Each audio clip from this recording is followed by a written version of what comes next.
மீனாவை வழியில பாத்துடுறாங்க அருணுடைய அம்மா. மீனா நில்லுமா அப்படின்னு சொல்லுங்க அப்படின்னு நிற்கிற மீனா கிட்ட அருண் அம்மா பக்கத்தில் வராங்க. என்ன நினச்சிட்டு இருக்க உன் மனசில்? உன் புருஷனுக்கு எது நல்லது எது கெட்டதுன்னு கூட உன்னால் சொல்ல முடியாதா? பெத்த அம்மாவே பிள்ளைய வெறுத்து ஒதுக்கிட்டான், கட்டின பொண்டாட்டி நீயுமா அப்படி இருக்க அப்படின்னு தேவையில்லாமல் இந்த மாதிரி என் புருஷனை பற்றி என்கிட்டே தப்பாக பேசாதீங்க அப்படின்னு மீனா கோவத்தோட அருண் அம்மா கிட்ட என்னம்மா தப்பாக பேசிட்டாங்க? என்ன தப்பாக பேசிட்டாங்க? நான் கரெக்டாக தானே பேசுகிறேன். உன் புருஷனுக்கு என் பையனை பார்த்தா எப்படி தெரியுது? எங்கே பார்த்தாலும் அவனை திட்டுறது, அடிக்கிறது, ஆள் வச்சு அடிக்கிறதுன்னு இதை தவிர வேறு எதுவுமே உன் புருஷனுக்கு தெரியாதா? ஆமா, தங்கச்சி வாழ்க்கை நல்லா இருக்கும்னு நினைச்சா நீ என்ன பண்ணியிருந்திருக்கணும்? ஒரு அக்காவா நீ என்ன பண்ணியிருந்திருக்கணும்? உன் புருஷன்கிட்ட எடுத்து சொல்லியிருந்திருக்கணும். ஆனா உன்னை விட ஒரு நல்ல வாழ்க்கை உன் தங்கச்சிக்கு அமைஞ்சிட்டேன்னு ஒரு கோவம். அதான் எப்படி காட்டுறதுன்னு தெரியாம இப்படியெல்லாம் நீயும் பண்ணிட்டு இருக்க அப்படின்னு தேவையில்லாம என்னை பத்தியோ என் குடும்பத்தை பத்தியோ தப்பா பேசாதீங்கம்மா. நீங்க இப்ப வரைக்கும் சீதாவோட மாமியார்ன்றதுனால தான் நானும் பொறுமையாவே இருக்கேன்னு பின்ன இல்லைன்னா வேற என்ன பண்ணுவேனி அப்படின்னு சொல்லிட்டு கோவத்தோட அங்க சீதாவுடைய அத்தை ரொம்ப கோவமா மீனா கிட்ட பேசுறாங்க. அம்மா, உங்களுக்கு மீனாவை பத்தி எதுவும் தெரியாது. மீனா ரொம்ப நல்ல பிள்ளை. அதே மாதிரி தான் முத்துவும் மீனா மாதிரி ஒரு பசங்களை இந்த நாட்டில் பார்க்குறதே பெரிய விஷயம் அப்படின்னு நீங்க தான் மெச்சுக்கணும். ஏன்னா இவளுக்கு ஜால்ரா போடுறவங்க தானே. அன்னைக்கு உன் மாமியாரை பற்றி உங்கள் மாமியார்கிட்ட இங்கே கல்யாணத்தை பற்றி பேச வந்தப்பவே முத்துவை பற்றி அப்படி எப்படி சொன்னாங்க. அப்போவே புரிஞ்சுக்கிட்டு விலை இருந்திருக்கலாம். நான் தான் இங்கே நம்ம அருண் ஆசைப்பட்டானே அப்படி நினச்சி கல்யாணத்தை நடத்தி வச்சது பெரும் தப்பாக போச்சு அப்படின்னு சீதாவுடைய அத்தை சொல்லும்போது மீனாவுக்கு இதெல்லாம் கேட்டு கோவம் வருது. விடுங்கக்கா அப்படின்னு தன் பக்கத்தில் இருக்க அக்கா கிட்ட எல்லாம் சொல்லிட்டு நான் இங்கேருந்து கிளம்ப. இங்கே பாரு, அன்னைக்கு நடந்த விஷயத்த அருண் என்கிட்ட சொன்னான்.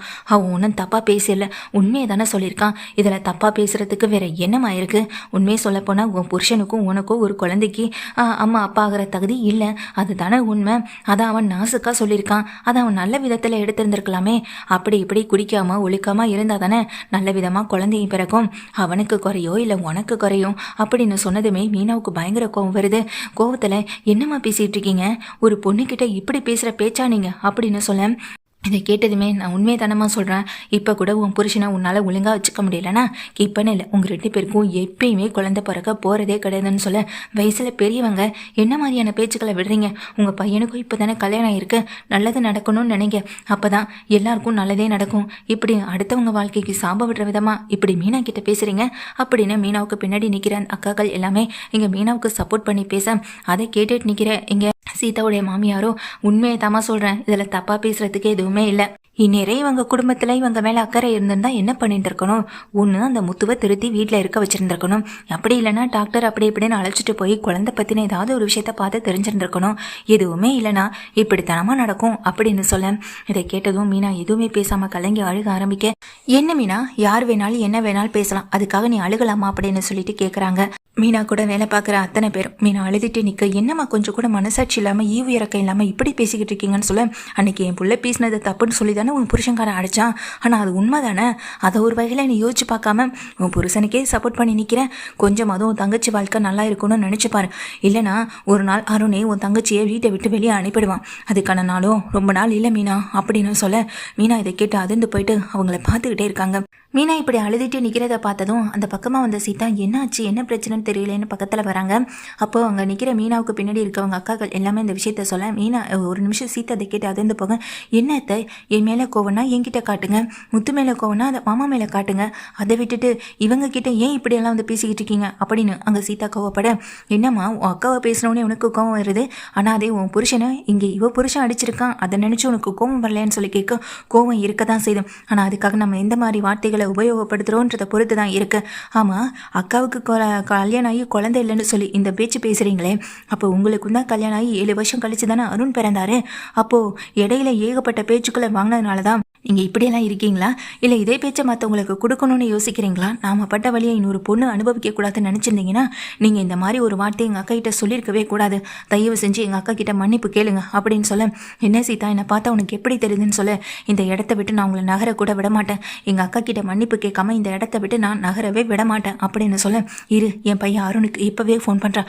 அக்காவும் தங்கச்சியும் சேர்த்து என்னை ரோட்டில் வச்சு அவமானப்படுத்துகிறாளுங்கன்னு இப்போவே என் பையனுக்கு ஃபோன் பண்ணுறேன்னு சொல்லிட்டு அருணுடைய அம்மா அருணுக்கு கால் பண்ணால் அருண் உடனே அந்த இடத்துக்கு வந்து நிற்கிறாங்க. என்ன சீதா, அம்மாவை எதுக்கு உங்கள் அக்கா கிட்ட மன்னிப்பு கேட்க சொல்கிறேன்? அம்மா என்ன தப்பு பண்ணாங்க அப்படின்னு ஒரு பக்கம் நீங்கள் பண்ண தப்புக்கு இங்கே நான் மாமாக்கு மேலே கோவப்படுறேன், இன்னொரு பக்கம் எங்கள் அம்மா அக்கா மேலே கோவப்படுறாங்க.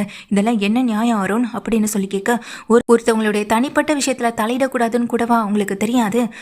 அந்த அளவுக்கு கூடவா மனசாட்சி இல்லாமல் இருக்கீங்க அப்படின்னு சொல்லிட்டு எங்கள் சீதா கேட்குறாங்க. அதுக்கு அருணும் அதுக்காக எங்கள் அம்மா எல்லாரும் முன்னாடி மன்னிப்பு கேட்டாகணுமான்னு சொல்லி கேட்டு தான் ஆகணும். நீங்கள் தப்பு செஞ்சீங்களா இல்லையான்னு எனக்கு தெரியாது. ஆனால் ஏன் முன்னாடி எங்கள் அக்காவை இந்த அளவுக்கு கேவலப்படுத்தின உங்கள் அம்மா எங்கள் அக்கா கிட்ட மன்னிப்பு கேட்டு தான் ஆகணும் அப்படின்னு சொல்ல, சீதா விடு சீதா அப்படின்னு சொல்லிட்டே இருக்க. என்னக்கா நியாயம்? அவங்க என்னமோ கல்யாணம் பண்ணி அடுத்த 2 மாதத்துலையோ இல்லை அடுத்த 1 வருஷத்துலையோ எங்கள் அருணை பெத்தெடுத்த மாதிரி இங்கே வந்து பேசிக்கிட்டு இருக்காங்க. அப்படியே பெத்தெடுத்திருந்தாலும் இந்த மாதிரி பேசுறது தப்பு தானே? ஒரு பொண்ணுக்கிட்ட எப்படி பேசணுன்ற ஒரு வரமுறை இருக்கு. அதை மீறும்போது அவங்க மன்னிப்பு கேட்கறதுல தப்பே இல்லை. ஏன் குழந்தை விஷயத்துல அவங்கவுங்க எடுக்கிற முடிவு தான். அந்த முடிவா அந்த சம்மந்தப்பட்டவங்க தான் எடுக்கணுமே தவிர சுற்றி இருக்கவங்க எடுக்கணுன்ற எந்த அவசியமும் இல்லை. எனக்கும் அருணுக்குமே இப்போ குழந்தை பிறக்கல, 1 வருஷம் இல்லை 10 வருஷம் தள்ளி போகுதுன்னா அப்போ இதே மாதிரி கேள்வி கேட்பீங்களா? இல்லை என்னை அவர் வாழ்க்கையிலேருந்து விரட்டி விட்டுட்டு உங்கள் பையனுக்கு வேற ஒரு கல்யாணத்தை பண்ணுவீங்களா? இவ்வளோ பேச்சு பேசுகிறீங்கன்னா நிச்சயமாக அதை செய்வீங்க. ஆனால் அந்த வீட்டில் இருக்கவங்க இப்போ வரைக்கும் அதை பற்றி பேசவும் இல்லை கேட்கவும் இல்லை. குழந்தை பற்றின விஷயத்தை யாரும் அந்த வீட்டில் எடுக்கக்கூட இல்லை. ஏன்னா எங்கள் அக்காவுக்கும் மாமாவுக்கும் தெரியும் எப்போ குழந்தை பெற்றுக்கணும்னு. அதை நீங்கள் சொல்லணும்னு அவசியமும் கிடையாது. ஒருத்தவங்களுடைய தனிப்பட்ட விஷயத்தில் தலையிடுறது எவ்வளோ பெரிய கேவலம் தெரியுமா? நீங்கள் அந்த வேலையை தான் இப்போ பார்த்துக்கிட்டு இருக்கீங்க. எங்கள் அக்காவை வீட்டில் ரோட்லன்னு இப்படி அழைச்சதுக்கு நீங்கள் மன்னிப்பு கேட்டு தான் ஆகணும். அருண், இந்த விஷயத்தில் நீங்கள் என்ன சொன்னாலும் கேட்க போகிறதில்ல அப்படின்னு சொல்லி மிரட்டேன். இங்கே அப்படியே நின்றுட்டு இருக்காங்க. பக்கத்தில் இருக்க எல்லாரும் ஆமாம் மன்னிப்பு கேட்டு தான் ஆகணும்னு இங்கே பக்கத்தில் நின்று சத்தம் போட, இங்கே அருணுடைய அம்மா அப்படியே முறைச்சி பார்த்தபடி இங்கே நின்றுட்டுருக்கேன். மன்னிச்சிரு அப்படின்னு சொல்லிட்டு ரொம்ப கோவத்தோட அந்த இடத்த விட்டு நகர்ந்து போகிறாங்க. அருணும் முறைச்சி பார்த்துட்டே அங்கே என்ன நகர்ந்து போக, அக்கா நீ வீட்டுக்கு போக்கான்னு சொல்ல, இல்லை சீதா எதுக்கு சீதா தேவையில்லாத பிரச்சனை, உன் வீட்டில் உனக்கு பிரச்சனை வரப்போகுதுன்னு சொல்ல, எதுவாக இருந்தாலும் நான் பார்த்துக்கிறேன் நீ கிளம்பு அப்படின்னு சீதா வந்துட்டு அங்கே மீனாவை அங்கேருந்து கிளப்பி வீட்டுக்கு அனுப்பிவிட, நேராக வீட்டுக்கு போகிற சீதா கிட்ட அவங்க அத்தை வந்துட்டு பையெல்லாம் தூக்கி வெளியே வீசுகிறாங்க. பூடி வீட்டை விட்டு வெளியே அப்படின்னு சொல்ல, எனக்கு இதுதான் நடக்கும்னு தெரியும். இதெல்லாம் தெரிஞ்சு தான் நான் இந்த வீட்டுக்கே வந்திருக்கேன். நீங்கள் இவ்வளோ தூரம் என்னை நம்பிக்கை இல்லாமல் இந்த வீட்டில் என்ன அனுப்பணும்னு முடிவு பண்ணிட்டீங்க. போகிறேன் அப்படின்னு சொல்ல, ஏங்க இவ்வளோ நாள் என்னை காதலிச்சது என்னை கல்யாணம் பண்ணது எல்லாமே உங்கள் அம்மா சொல்லி தான் பண்ணீங்களா? இல்லைல்ல. ஆனால் இன்றைக்கி உங்கள் அம்மா என்னை வீட்டை விட்டு வெளியே அனுப்புகிறப்போ வேடிக்கை பார்த்துட்டு நிற்கிறீங்கல்ல. இப்படியே இருங்க அருண், இதுதான் உங்களுக்கும் நல்லதில்ல, இப்படியே இருங்க அப்படின்னு சொல்லிட்டு சீதா பையை எடுத்துகிட்டு கிளம்பும்போது ஒரே ஒரு விஷயத்த மட்டும் சொல்கிறாங்க. தப்புக்கு என்றைக்குமே நான் துணையாக நிற்க மாட்டேன். நீங்கள் தப்பு பண்ணியிருக்கீங்க அருண், தப்பு பண்ணிக்கிட்டே தான் இருக்கீங்க. எங்கள் அக்கா மாமாவை பழி வாங்குறதுக்காக தான் என்ன கல்யாணம் பண்ணியிருக்கீங்கன்னு எனக்கு புரியவும் செய்து. இனிமேல் உங்கள் வாழ்க்கையில் நான் என்றைக்குமே வரமாட்டேன். யாரை பழி வாங்கணுமோ இந்த ட்ரெஸ்ஸை போட்டுக்கிட்டு எல்லாரையும் பழி வாங்குங்க. போலீஸ்க்கு படிச்சிருக்கோன்ற ஒரு அகம்பாவம் உங்கள் மண்டகனும் இது எல்லாமே தெரியுது இந்த ட்ரெஸ்ஸில். இது ஒரு நாள் உங்களை விட்டு போகும்போது தான் உங்களை சுற்றி இருக்கவங்கள பற்றி நீங்கள் புரிஞ்சுக்கவும் முடியும். அன்னைக்கு நீங்கள் எவ்வளவு தான் வந்து கெஞ்சி என்னை கூப்பிட்டாலும் அன்னைக்கு நான் உங்கள் பின்னாடி வரப்போகிறதே கிடையாது. அன்னைக்கு இந்த சீதாவோட அருமை உங்களுக்கு புரியும் அப்படின்னு சீதா சொல்ல, இதை கேட்டதும் போடி போ அப்படின்னு அங்கே அவங்க அம்மா விரட்டி விட, உங்களுக்கு தான் அத்தை இப்படிப்பட்ட பையனுக்கு சப்போர்ட் பண்ணி நிற்கிறத நினச்சி ஒரு நாள் நீங்கள் வருத்தப்பட தான் போகிறீங்க. அதுவும் ரொம்ப நாள் இல்லை, காத்திருக்க வேண்டிய அவசியமும் இல்லை, கூடிய சீக்கிரமே எல்லாமே நடக்கும் அப்படின்னு சொல்லிட்டு அங்கேருந்து கிளம்புறாங்க. சீதாவும் இதை பார்த்துட்டு அருணும் அவங்க அம்மாவும் அப்படியே நிற்க, சீதா அந்த வீட்டை விட்டு வெளியே போகவும் செஞ்சிடறாங்க. இப்படிப்பட்ட ஒருத்தவங்க கூட வாழ்றது ஒன்று தான், வாழை வெட்டியாக வீட்டில் இருக்கிறதும் ஒன்று தான் சொல்லி முகத்தில் அடித்த மாதிரி பேசிட்டு காரி துப்பிட்டு தான் அந்த வீட்டை விட்டு வெளியே போகவும் செய்கிறாங்க.